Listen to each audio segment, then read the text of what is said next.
Bum, bum, bum, bum, bum, bum. All right, we are live. Welcome to Dynasty Saturday Night 5, a Dynasty Fantasy Football podcast on the Going for Two Live network. Please make sure you subscribe, rate, and review on the Going for Two Live audio feed. If you're watching here on the videos, please make sure that you subscribe, like, comment, notifications, all that jazz. Feed the algorithm monster what it must be fed. I am your host, Brian Ford, as always, and my regular co-host, Josh, could not be here tonight. It was going to be a threesome because the person I am going to introduce to you is no mere sub for Josh. He is a guest of honor, and that's Zareh from Football Guys. Zareh, hi, thank you for coming on, and tell folks where to find you and what you got cooking. Yeah, I'm at footballguys.com. Been there for about 2 or 3 years now, and then I've rejoined Twitter, but on a smaller scale now. I was telling you before the show that I just kind of want to come back and talk football with my closest friends. But if you want to follow me on there, we could talk football as well. So yeah, I'm just on Twitter, just kind of hanging out, cruising, and then I'm on Football Guys. You can find my work there right now.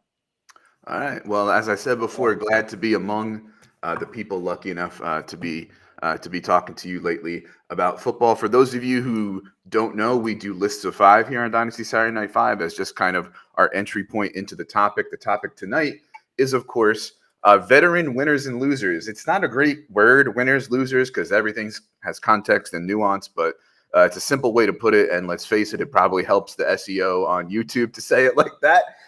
So before we kind of dive into things, just give me some of your thoughts as to how you were trying to come up with winners and losers, or maybe how you define them, sort of what your thought process was in identifying these 5 players.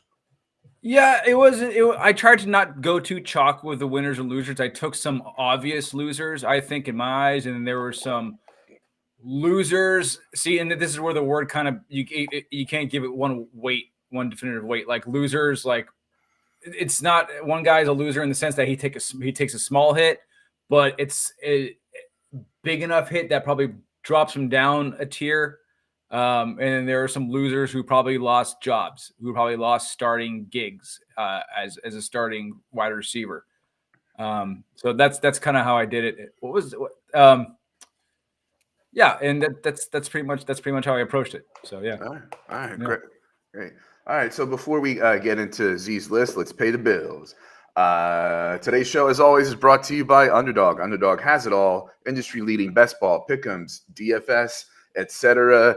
BBM5 and the Eliminator live now on Underdog. If you're a DGen like me, you've got multiple entries going as it is. I'm a slow draft guy. I don't have the patience to sit there and let a 30-second pick draft, develop in front of me. And I certainly can't make decisions in 30 seconds. So I like the slow draft. But you can do a fast draft if you want. You can do all sports, not just football. You can do baseball, basketball, hockey, tennis, racing. They've got a lot. Golf. We were just talking about golf before the show. They got pretty much everything over there on Underdog. Why am I talking about this?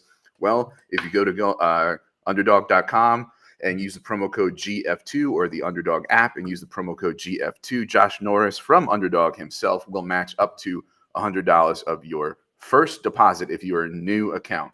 You deposit $2, you get $2 from Josh. You deposit 101 or more, you only get the 100 from Josh, but they'll match it. And use promo code GF2, plunk down some money, start playing, and maybe even start winning. All right, Z, the floor is yours. Who is the first winner or loser that you'd like to talk about tonight? Yeah, the first guy I chose was a loser, Alec Pierce, Colts wide receiver.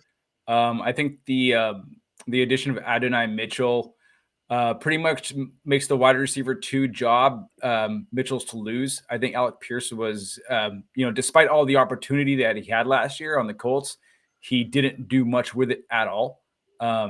If we're looking at stats, Alec Pierce had, among wide receivers, he was second in snap share. He was 7th in routes run.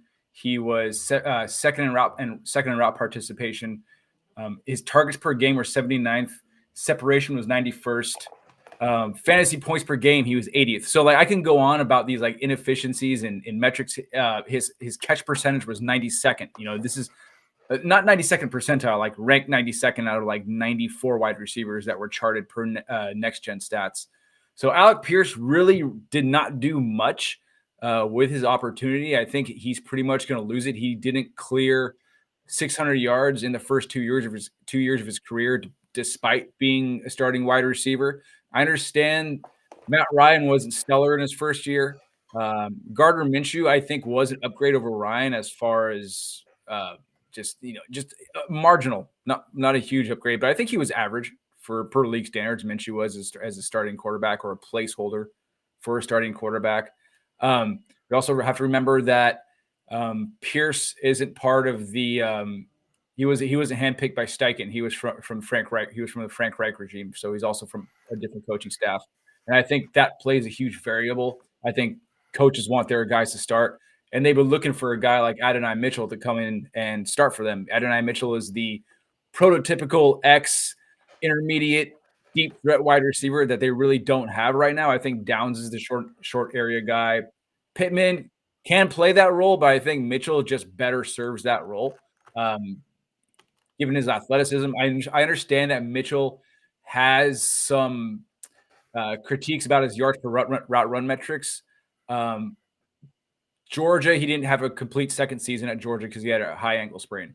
During his first year, he was playing with Pickens, Ladd, Bowers as a freshman at Georgia. Was he a freshman at Georgia that year? During his, you know better than me, right? I think so, and I think Burton might have been there too in one of those years. Jermaine Burton was there too. They might have crossed paths as well. Yeah. So yeah, and a run heavy offense that was schooling teams, and so didn't have to pass much. Yeah. Yeah, and I'm personally a fan of Mitchell. I do leverage metrics in my analysis. I'll watch film and use metrics both. I love using both. I think both lean into each other really well. But yeah, I think Mitchell's just got a really good opportunity over there. I think it's really his job to lose right now. There was another point I wanted to make about Mitchell. I know that he was 86th in win rate versus man coverage. And Alec Pierce was, I think he was like bottom tier in win rate versus man coverage. Yeah. So yeah, Pierce is my first loser right now as far as let's go. Yeah, I can dig it because no matter what someone thinks of Mitchell, you have to see that as far as an outside receiver with deep ball capabilities, Alec Pierce just lost his job, right? Like he got bumped down the tree for sure. I'm less of a fan of Mitchell, but you don't necessarily have to be a big fan of him to understand what's see the writing on the wall. And as far as like the outlook for Mitchell, I'm warming up to him a little bit.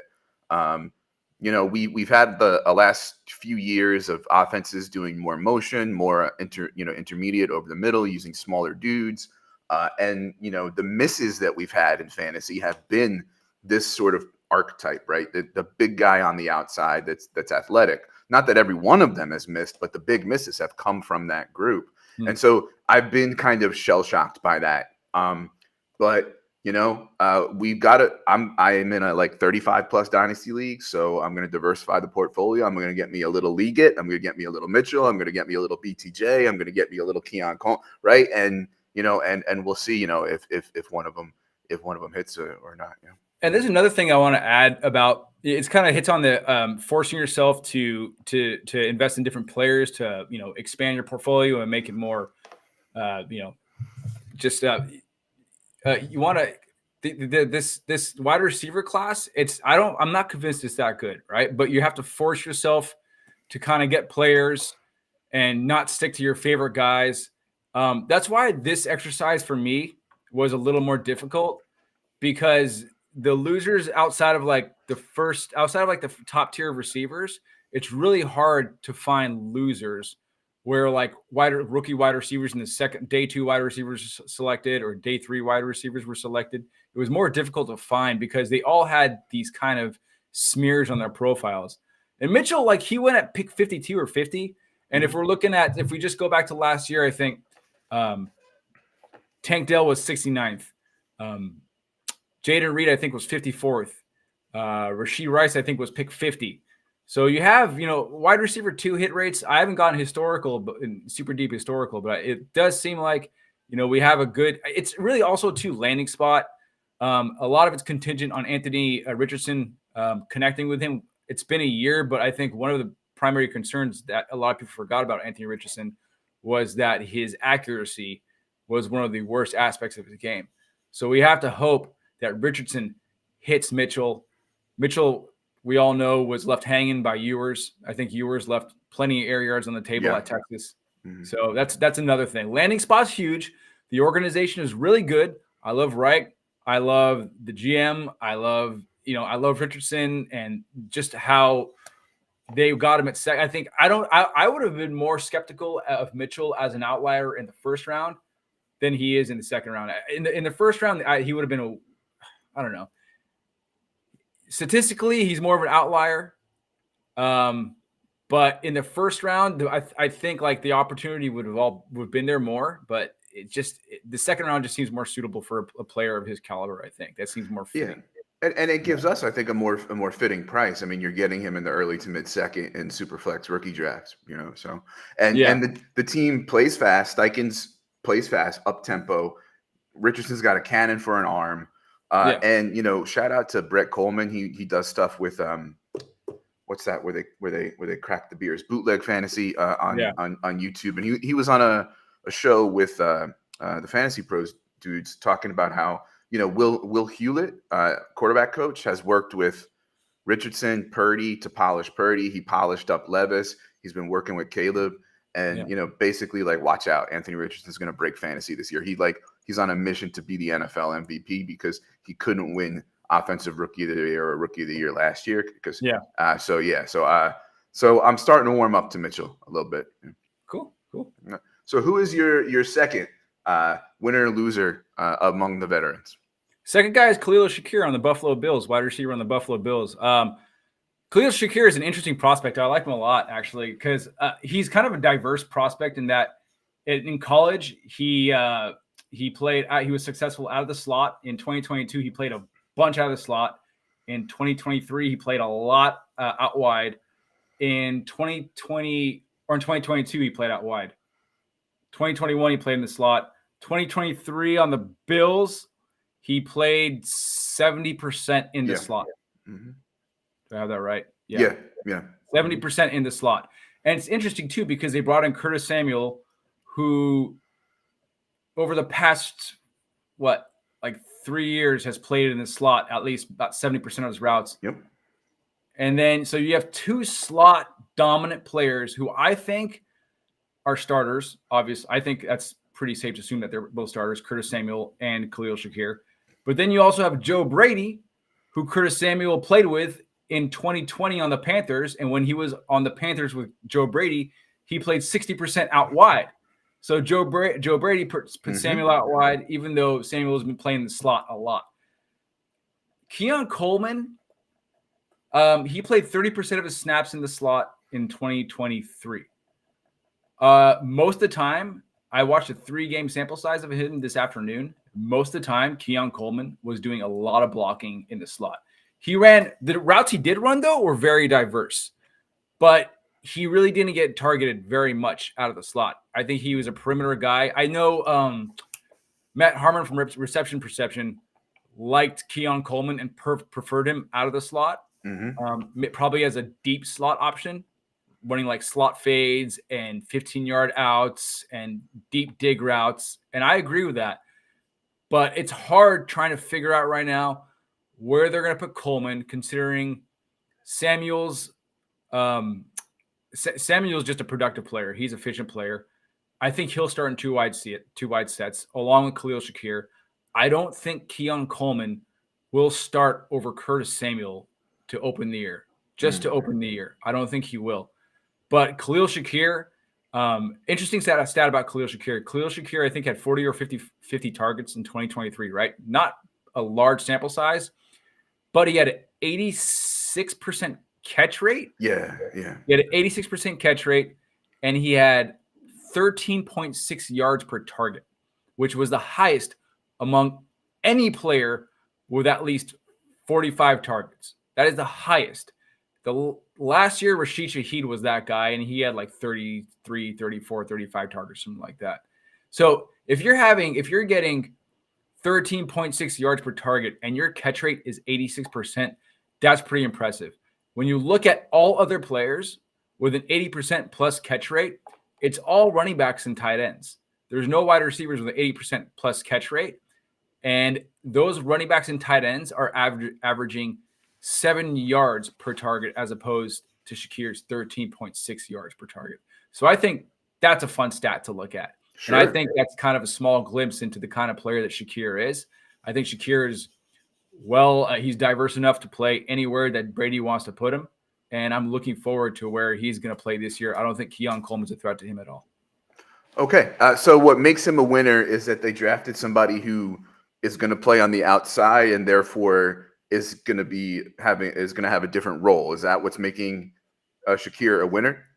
Yeah, and plus, I don't think Keon Coleman's that dominant of a player. I think, he's fine, but he's still a work in progress. He's not a top 5 wide receiver kind of pick, right? He's not a top 10 wide receiver kind of pick.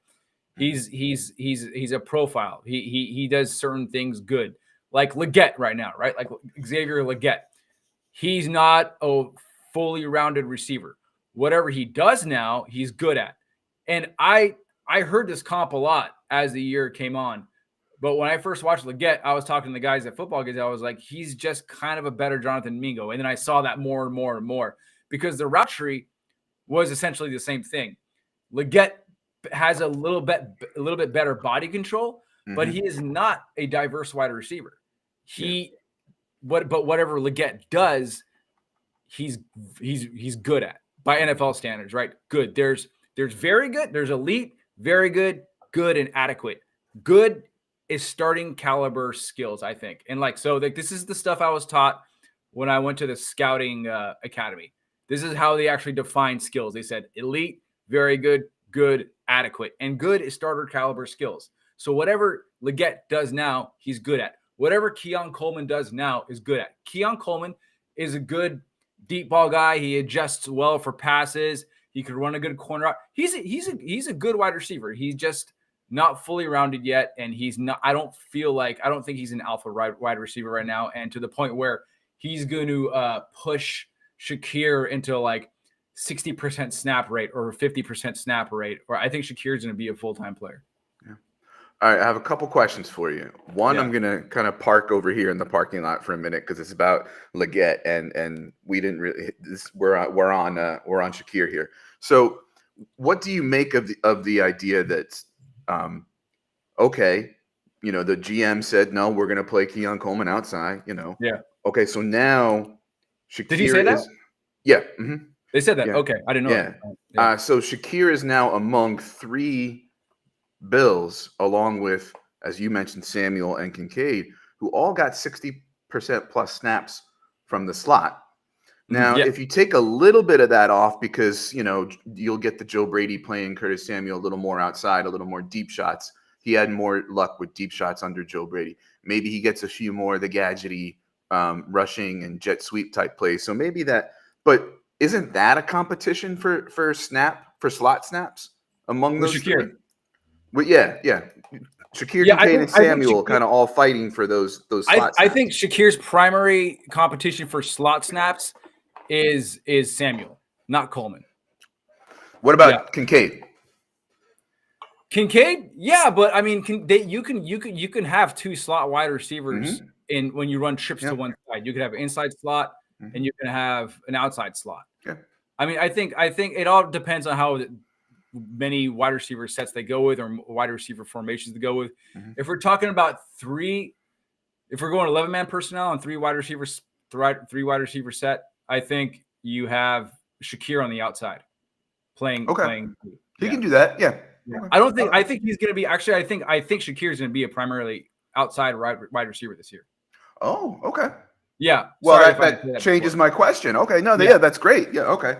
Yeah. Yeah. I didn't. Sorry if I didn't mention that. Yeah. That's okay. So the podcast back, I can't think too clearly. Sorry. It's okay. So the side question about Leggett, I was getting Mingo vibes as well. Josh Norris, who is going to pay for people's deposit on Underdog, said, yes, but he pushed back and said Mingo never had as productive a season as Leggett's 5th season was.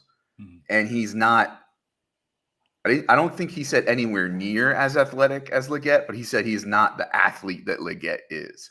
So does that change kind of the way that we're seeing the Mingo vibes, or no? Yeah, and I think it definitely gives the edge to Leggett for sure. I think Mingo is now the wide receiver for Leggett. Okay, sorry. Yeah. He told people it's like league, but you got to kind of hold it and be real Southern with it, like league.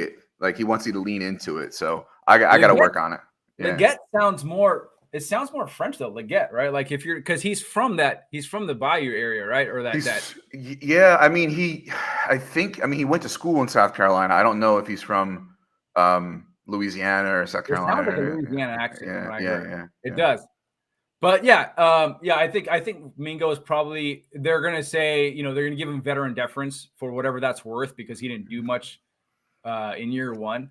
But I think Xavier Leggett is gonna probably open the year as a wide receiver 3 alongside Adam Thielen and Deontay Johnson. Yeah. His athleticism is amazing. He was like number 1 among all wide receivers at the combine, or I think he was like the first ranked wide receiver at the combine. I'll look at the RAS here in a second.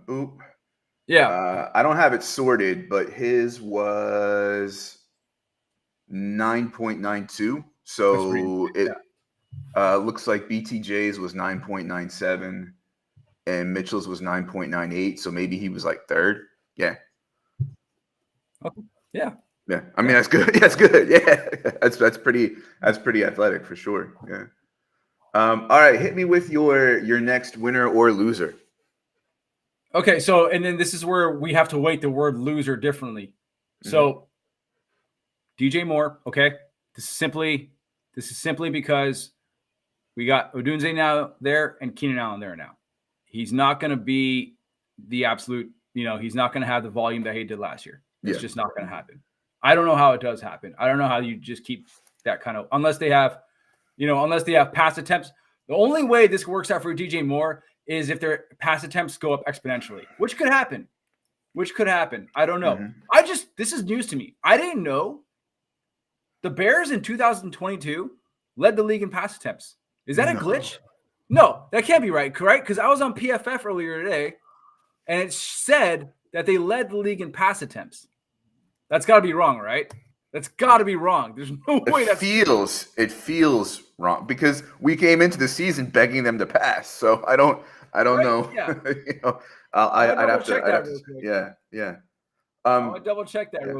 In 2022, PFF has been kind of glitchy lately with me. It's gotten me into a lot of trouble. I've been saying things, and they're like, "What the hell are you talking about?" And I've gone back to PFF and I've refreshed the page, and I'm like, "I was way off.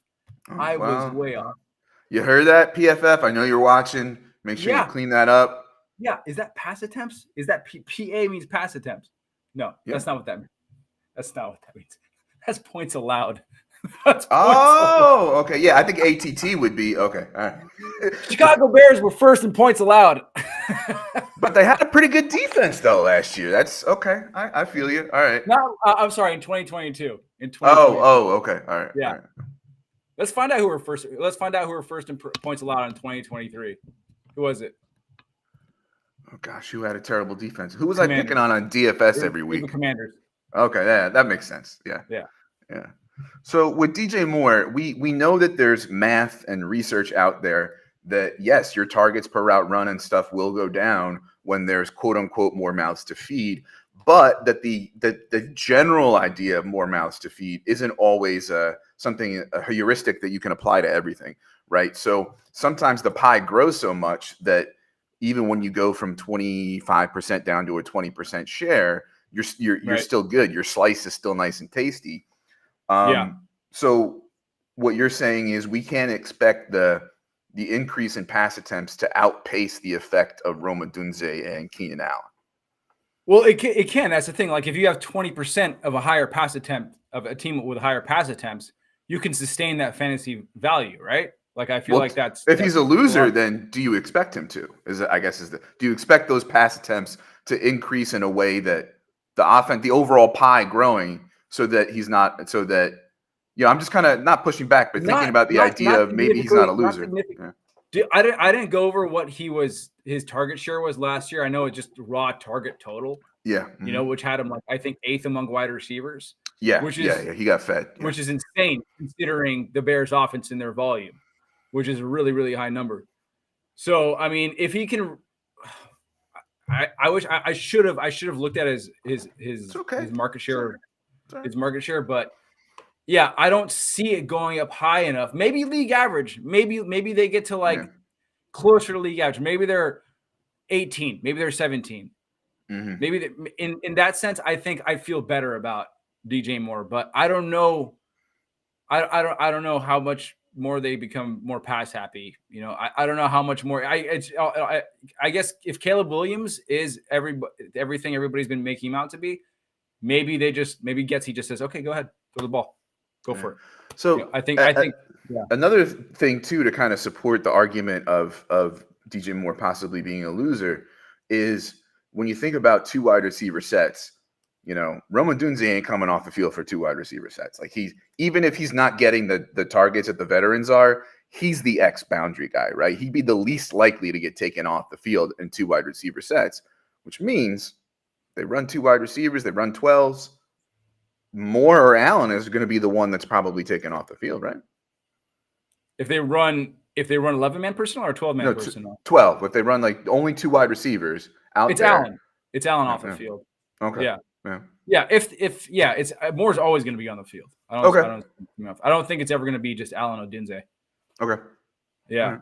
So again, it's not that Moore's a loser. I mean, as far as search engine optimization goes, right? Yeah. Right? He's not a loser. I mean, he's still a great fantasy value. I really wouldn't want to go ahead and trade him because Odunze was brought on or Keenan Allen was brought on. I mean, he can have also just as good of a year because he has Caleb Williams, despite even if there isn't a significant uptick in pass attempts, the quality of targets probably goes up because it's Caleb Williams. So, you get the most out of the opportunity, right? And that's kind of why I wanted to put DJ Moore on this list because I wanted to discuss it with you and see how you feel. Yeah, because that's the one where I was like, I don't know. I'm kind of surprised at that one. I'm curious to see what he has to say about that. Yeah, I mean, I guess it just started with target competition, but I really wasn't I wasn't really buying into it myself. I was just kind of let me put it on there. Let me see what Brian has to say about it. Yeah, I would say that he's one of those people where you can make a case for it for sure. Either and I'm starting to feel like maybe there's a stronger case for the loser part. But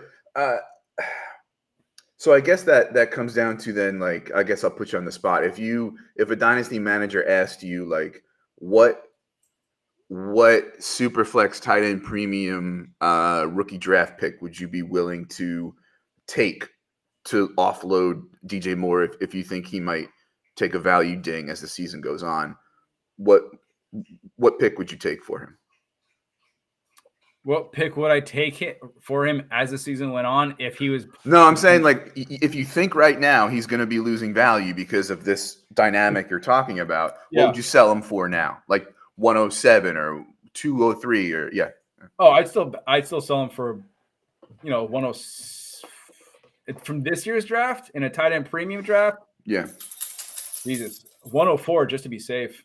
Wow. Okay, good. 105 probably. I don't want to see if I trade him and then fucking McCarthy or Bo Nix falls in my lap or some shit, I'm going to be really pissed.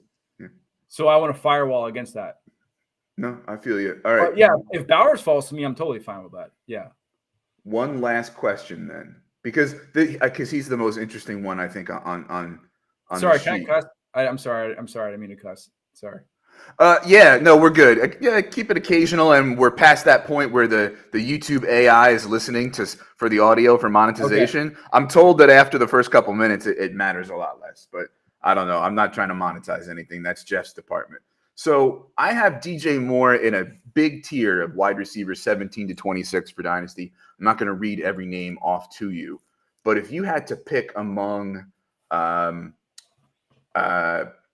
Pittman, Higgins, DJ Moore, or DK Metcalf, where would you fit him in that group? So it's Pittman, T. Higgins, DJ Moore, and DK Metcalf. How does he fit in that group for you? I believe he's still the top of that tier. Okay. Yeah, and then it would be Pittman.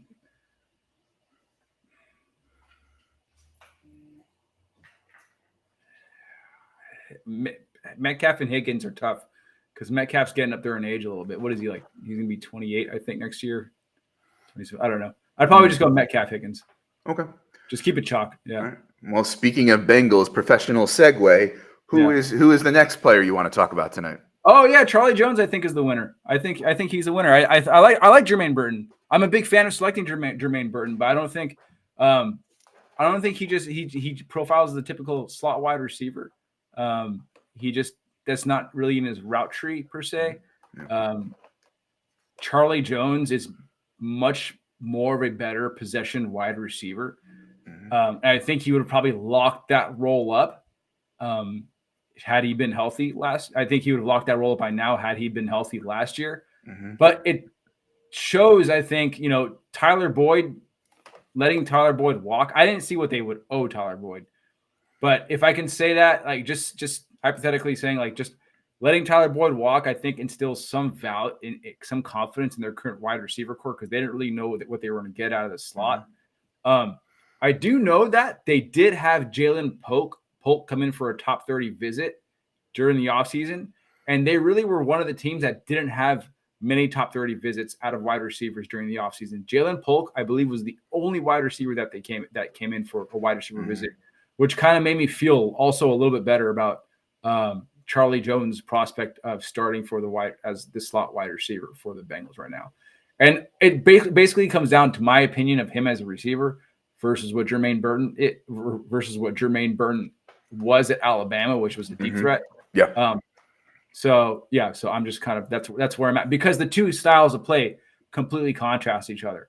Charlie Jones was a good, he performed well in the intermediate levels of the field, but he's not what Jermaine Burton is good at. Yeah.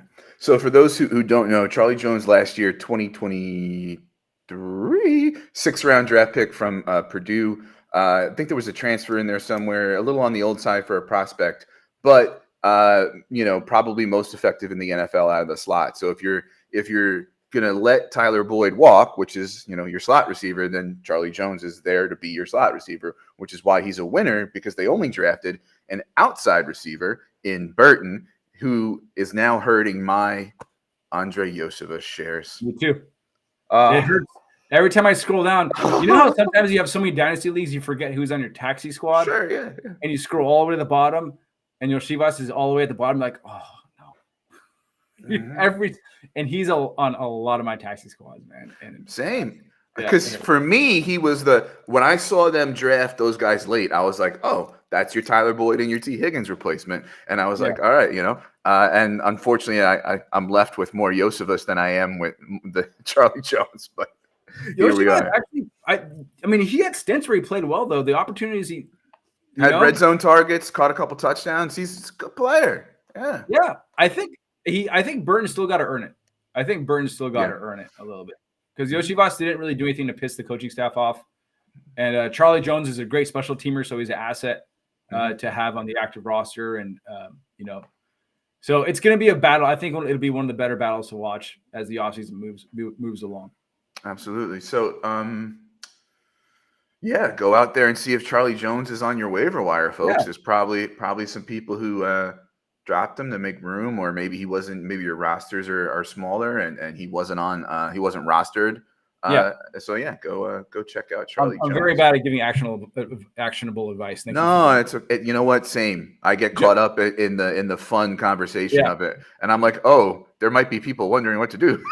Joe at Football Guy, the owner of Football Guy is Joe. He's always like, Zareh, he's like, there's a lot of numbers here. He's like, but you got to tell people what to do with all this. Like, he's just like this. He's like, you're putting a lot of stats. And I was like, sorry, I'm just doing descriptive stuff.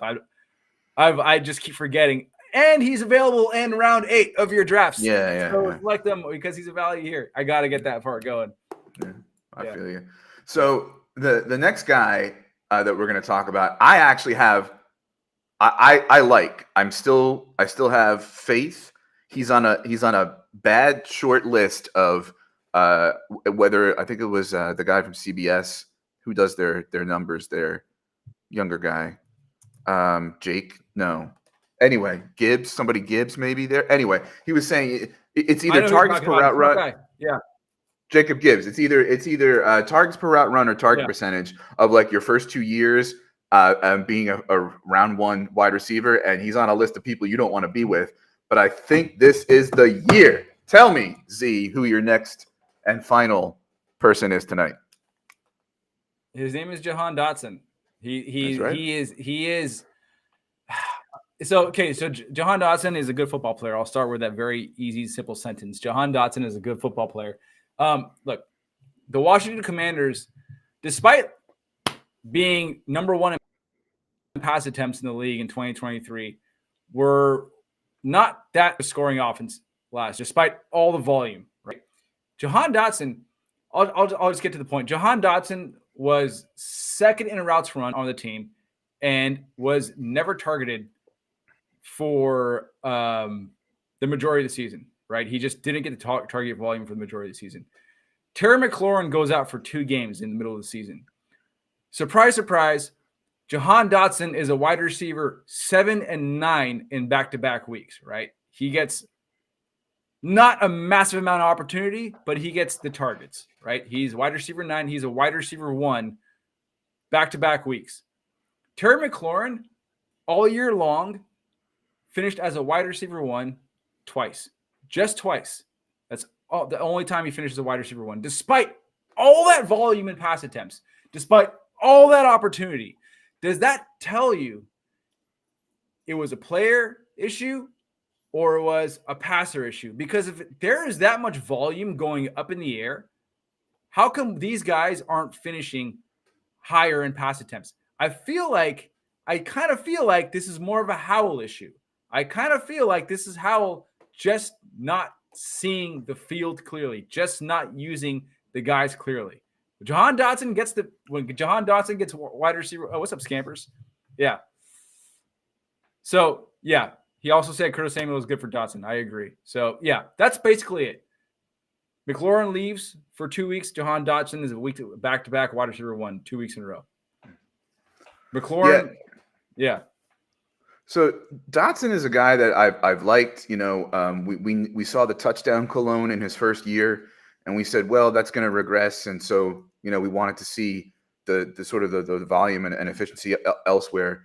As you noted, didn't really get it in 2023. There was a lot of different explanations. I heard it was the way that Bieniemy rotates the wide receivers and how they get targeted, and like say you might clearly have a top 2 as your wide receivers, but there's more even wealth distribution of the targets in an Eric Bieniemy offense. Obviously, the Howell factor. The one thing that does worry me about it is that towards the end of the year, I did hear that some folks were saying he was kind of flaking and half-assing routes. Now, I don't want to say anything about a player's effort, but I heard that, and my first reaction was, "Oh, good, it's not a talent thing. It's not a getting open thing. It's not a." But he's just upset with Howell and the coaching and whatever. But then some other folks were saying, especially my podcast partner on my other show was like, yeah, but do you really want a guy who's gonna, loaf like that if things aren't going his way?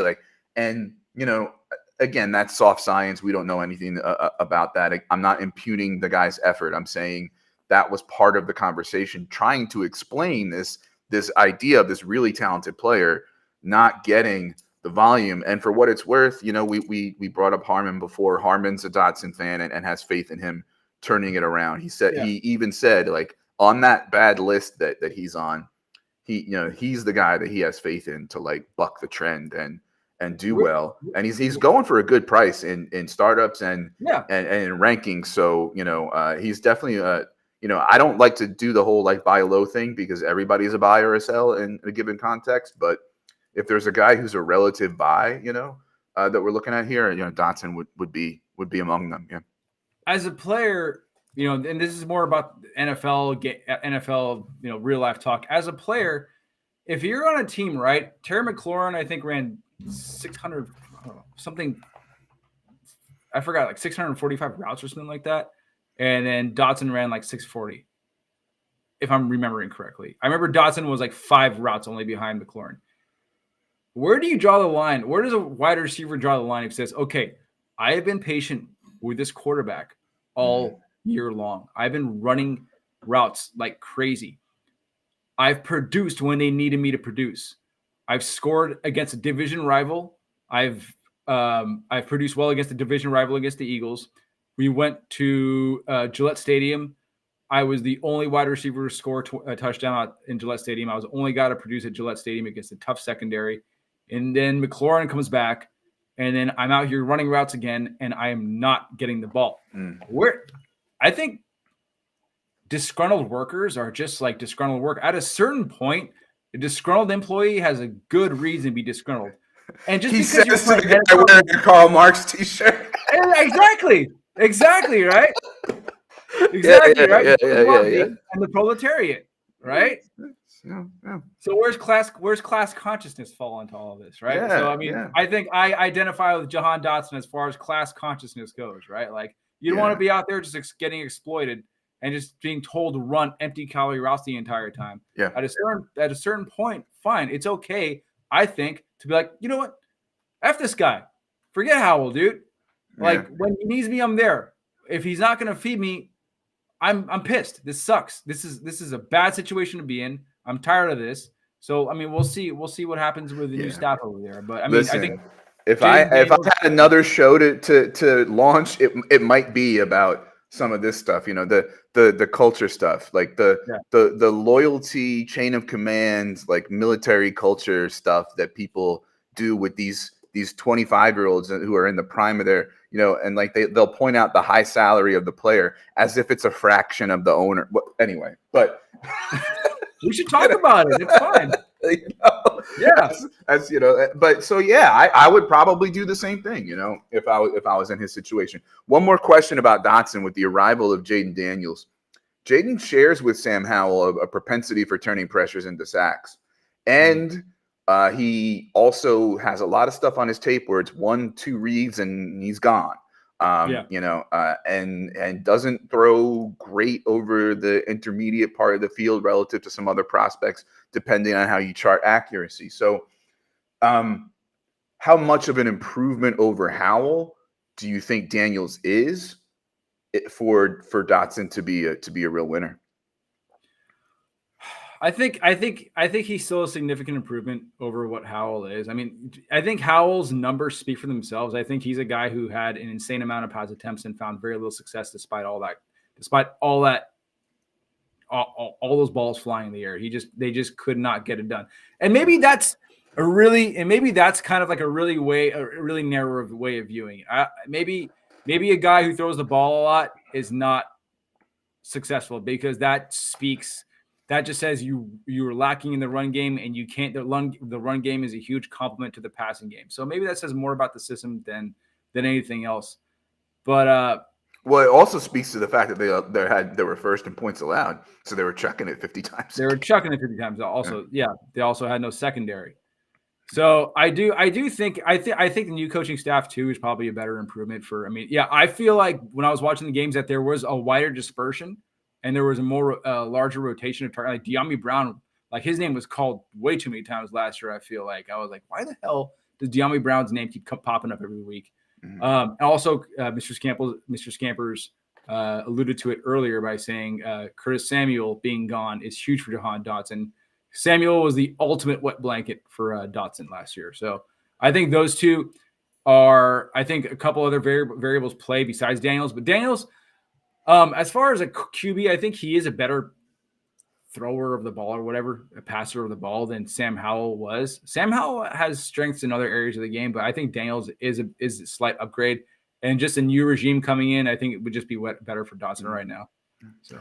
And also, Scampers noting the presence of Ben Sinnott. I think he's not a Curtis Samuel player, right? No. So he's going to be looking at targets and routes in a different area of the field than Jahan Dotson is. And as much as Samuel did play a lot in the slot, or that sort of thing, and is getting shorter targets often, there's a little more of an overlap between what Samuel can do and what Dotson can do than what Sinat's going to do and what Dotson's going to do. So replacing one for the other is a net win, I think, for Dotson. And I'm not mad at Howell for going to Samuel so much. If I was a quarterback, first year quarterback starting, I go to Samuel a lot too, because Samuel is just a toolsy, gadgety guy.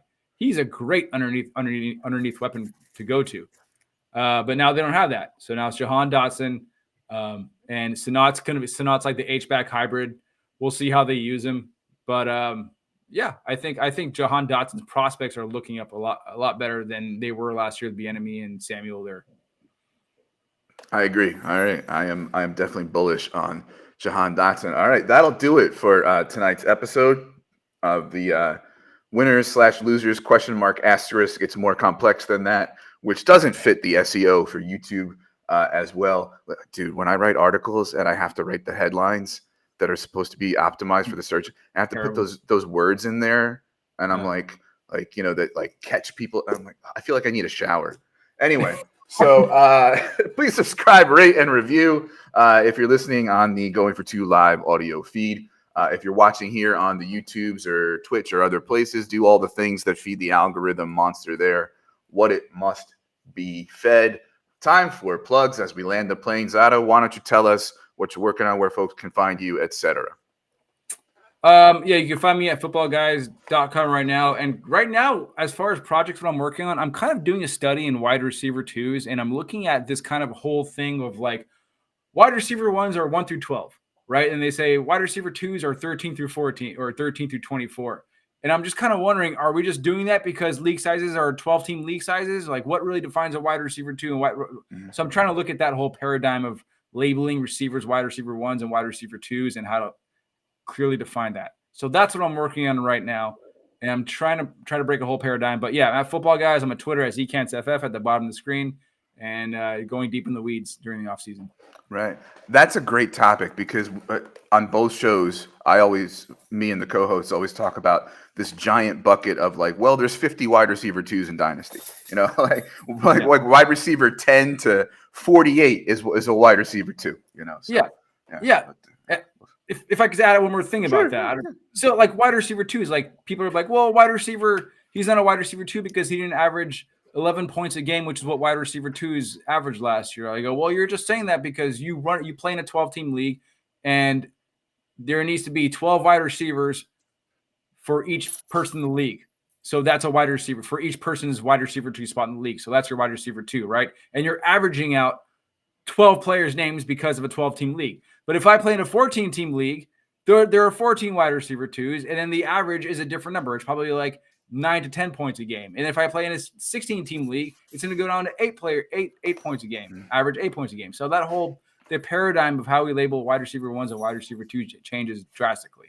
Yeah. And it's all very biased in the majority league size there is out there. Absolutely. All right, you can find me at ffjunkie_ on Twitter. Sorry, my dog's trying to play. Articles and rankings on goingfor2.com. I do a midweek audio only show with Jesse Schneeman from DWZ. It's called the Dynasty Fever Podcast at Dynasty Fever Pod on Twitter. And my first ever Fantasy Pros article is coming out later this month. So I've got a new gig. Happy to report. I'm going to be doing some freelance there as well. It's going to be about rookie draft sleepers. By the time I write and publish it, Kamani Vidal is going to be a goddamn mid-second round pick, and he's not going to be a sleeper anymore. But that's a whole other story. Go to goingfor2.com in the bottom right. There's a little purple thing for our Discord. Free. There's hella channels. Our show has a channel. We're about to do a gazillion Scott Fishbowl mock drafts. You get advice on trades, all free, and it's all positive. There's no chuckleheads in there. It's really great. And of course, Going for Two Live has a show pretty much every day or night of the week. That'll just about do it. That's a wrap. Thanks for watching. Thanks for listening. And in honor of Josh not being here,